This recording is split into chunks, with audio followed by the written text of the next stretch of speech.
Hi, dyslexic genius here, Brett Hurt. What I'm going to talk about is the repeat mechanism on the Edison Home.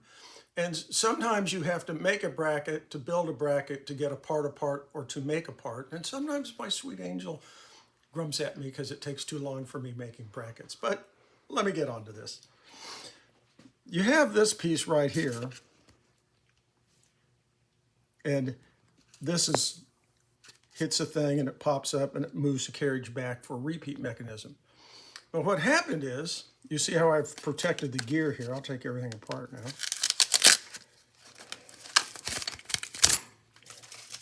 It's trash. What happened was this little collar right here never had a screw in it. So we have to set the distance on this. And I don't know what size that little hole is. Can't you measure it? I can't measure it because I need to get it off to do this. And what I've done is I've machined down some brass, tightened the chuck up real tight, and I've used a solid center and not a live center that twists. I want to hold everything between center so nothing bends. Because I don't want to have Houston, I have a problem, the bracket broke. But we have to get this off. But to get this off, they have a special little piece of metal. And you see the little round notch right here in the middle, right here? Well, that fits into the grooves. And it has an end cap on it. So it's like a wedge. You put this down and then you pop this on. But what arises on this is, this whole shaft comes out this end. So to take all this apart, you have to get this loose. So we'll back this off.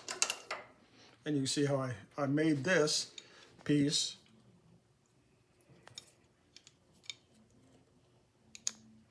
to support it through the center here, the end of the shaft here. This part of the shaft goes in here. And it supports everything between centers. So now you have to back this off, and that comes out, and that's for the wedge piece.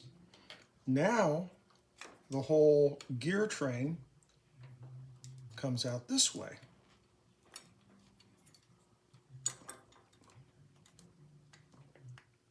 And of course everything's boogered up here on the end, so I'm going to have to work. There we go. I got it out. Now, I can figure out what screw size this is. Also on this, when I was working on it, I want to show you something very interesting. You see that little line right there? And there's another little line right there. On the opposite side, we have a little mark here and a little mark here. You know what that's from? Sometime in his life, somebody grabbed this thing with a pair of pliers. And that's a plier mark. That's not a factory mark. And I just want to point that out. If you're taking things apart and you see kind of like little lines, like they grabbed it with a pair of pliers, that's what happened. And I just wanted to point that out because if you break this casting, Houston, you have a major problem. I mean, seriously. You're not going to find a separate casting like this. You're going to have to buy the whole thing. And now I'll go back to working on this. I hope you enjoyed the video, and that's my tip for the day.